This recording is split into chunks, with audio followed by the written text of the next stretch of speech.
Denis Sicard qui va vous expliquer le fonctionnement donc, du moulin de Salis.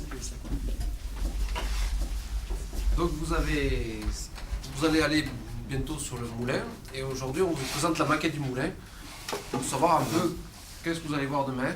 Pourquoi on a fait cette maquette? Cette maquette, elle a été construite pas pour venir faire de la pédagogie, c'était uniquement pour restaurer le moulin. Ça nous a servi à tracer toutes les pièces qui ont servi dans le moulin que vous allez voir demain. Vous savez, le moulin était complètement en ruine, donc on n'avait aucun modèle de pièce. Donc on a été obligé de faire cette maquette qui est au 1/10. Donc ça veut dire en fait, chaque fois qu'il y a 1 mètre, ici, ça fait 10 mètres au moulin. Et on voit ici le toit par exemple, ça nous a permis de calculer toutes les tailles de toutes les planches que vous voyez ici.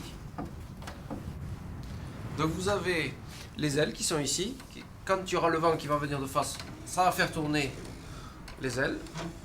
Qui va faire tourner, là vous avez du mal à le voir, enfin j'espère que tout le monde le voit, le grand axe principal qui va transmettre le mouvement par un engrenage aux 2 meules qui sont ici en fait, qui représentent le 2e étage du moulin. C'est quoi des meules? C'est la base du mécanisme du moulin, c'est les 2 pierres qui sont ici, au milieu, et c'est tout ce qui fait le mécanisme pour écraser le blé ou le maïs ou toutes les céréales qu'on va utiliser. C'est vraiment là que va se faire la farine. Tout le reste qui est autour, c'est pour entraîner ces meules. Combien le moulin fait-il de mètres? La hauteur totale du moulin, c'est-à-dire du sol jusqu'en haut, c'est 12 mètres. Et la hauteur ici, de là jusqu'au départ des ailes, c'est un peu plus de 7 mètres. Avec tout ce qu'il y a dans le moulin, est-ce que ça a duré longtemps à fabriquer le vrai moulin? Le vrai moulin, celui que vous avez là-bas, il a été fabriqué au début du siècle, enfin 1900, pas le début du siècle 2000.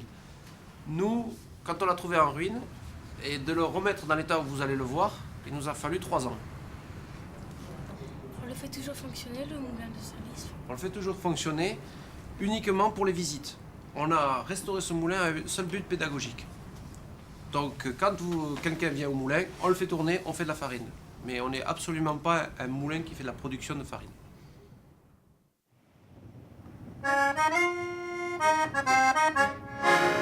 Qu'il fait bon chez vous, maître Pierre, qu'il fait bon dans votre moulin.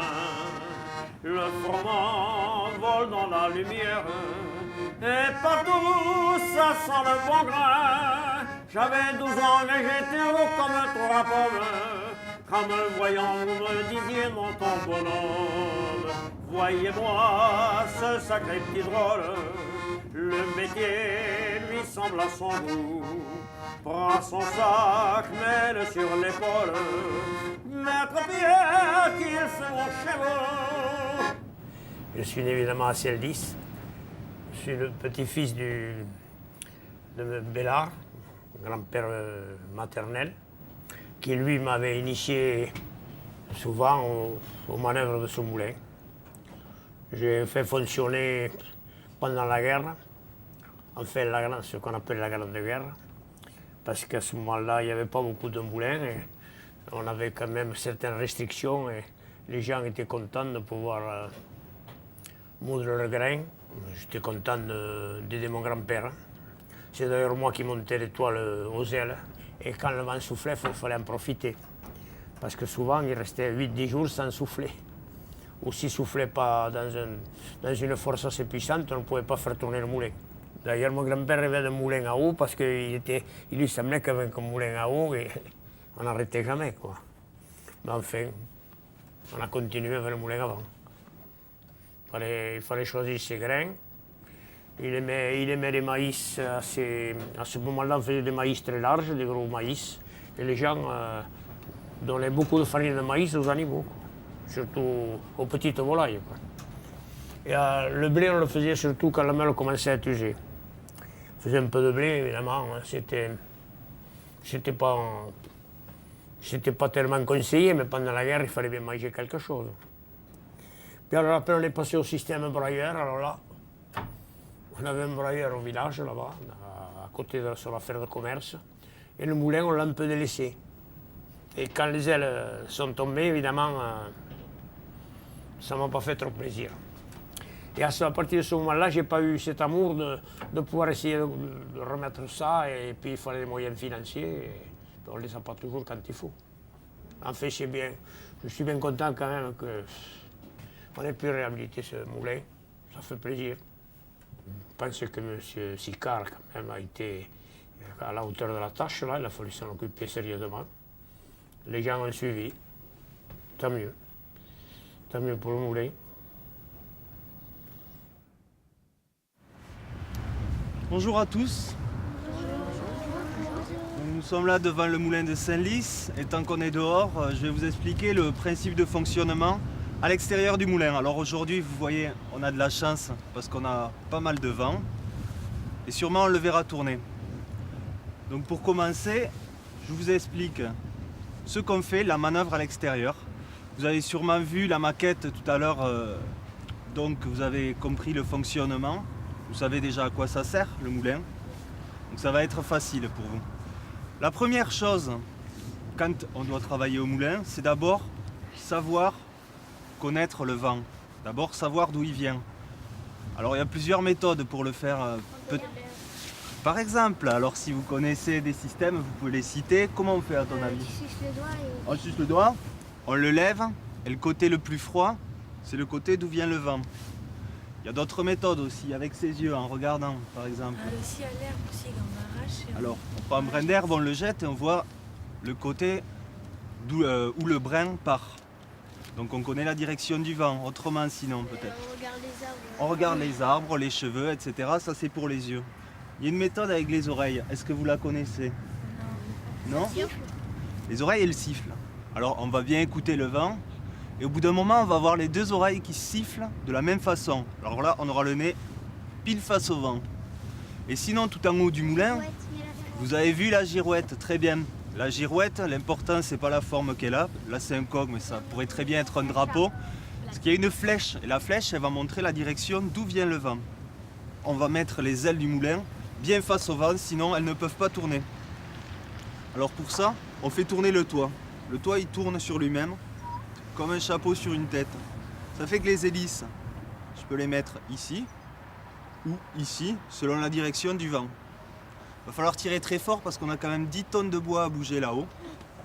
Vous avez vu derrière, il y a une grande poutre qui descend du toit. On l'appelle le gouvernail ou la queue du moulin. Il faut tirer très fort là-dessus. Il faut être une dizaine de costauds en forme pour faire pivoter le toit et ainsi orienter les ailes face au vent. Ce qui va suivre, c'est l'entoilage des ailes. Parce qu'évidemment, si on ne met pas les voiles, ces grandes toiles blanches là que vous voyez, le vent passe à travers, il ne pousse pas sur les ailes et il n'y a rien qui tourne. Alors je vais vous montrer comment ça se fait.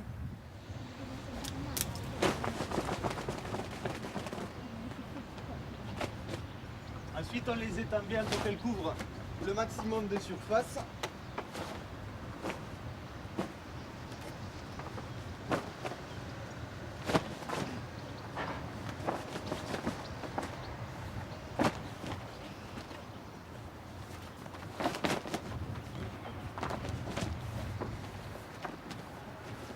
Et on les attache en bas en les tendant comme il faut pour avoir le maximum de prise au vent.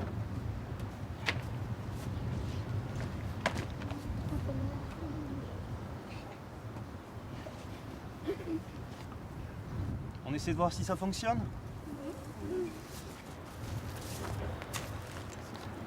J'actionne le frein, donc, comme je vous ai expliqué tout à l'heure. Et là, je vais l'aider un petit peu à partir parce que le vent est légèrement tombé.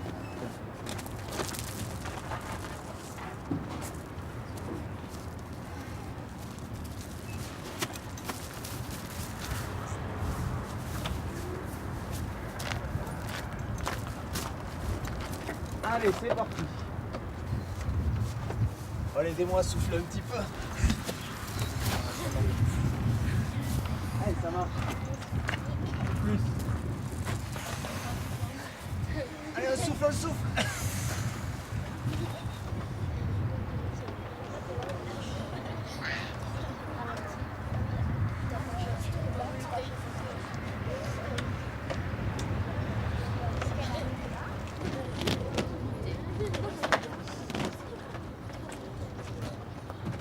Maintenant, on va passer à l'intérieur pour voir comment fonctionne le mécanisme. Vous me suivez?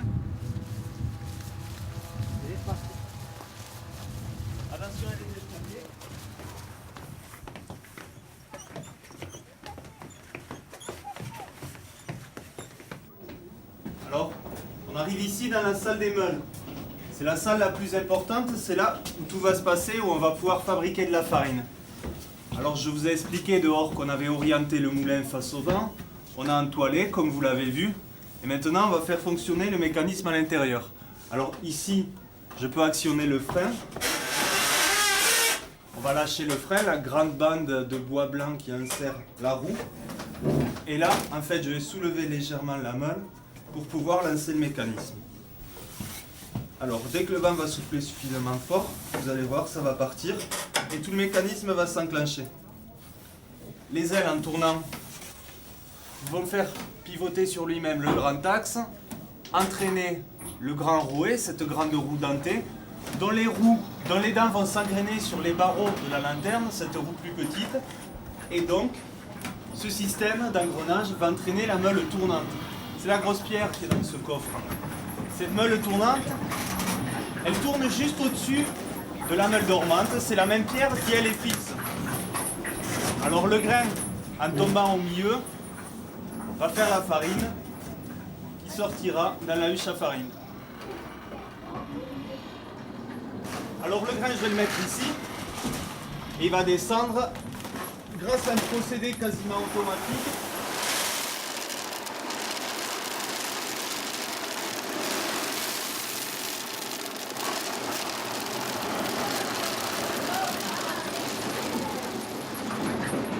Vous voyez la tête du petit cheval va distribuer automatiquement le grain dans le moulin sans qu'on ait besoin de le charger à chaque fois.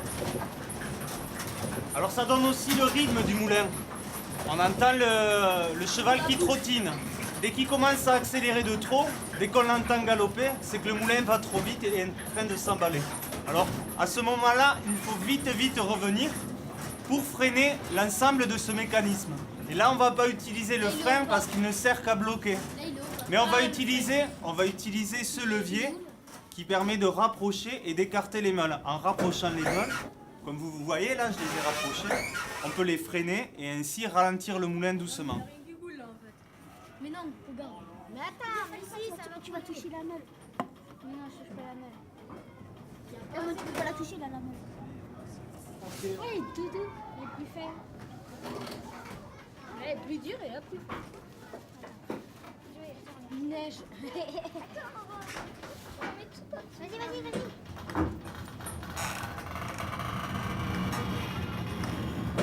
Et voilà. Alors si vous comparez ce que vous avez dans les doigts avec ce qu'il y a dans le bac, vous verrez c'est beaucoup plus doux. Ah ouais.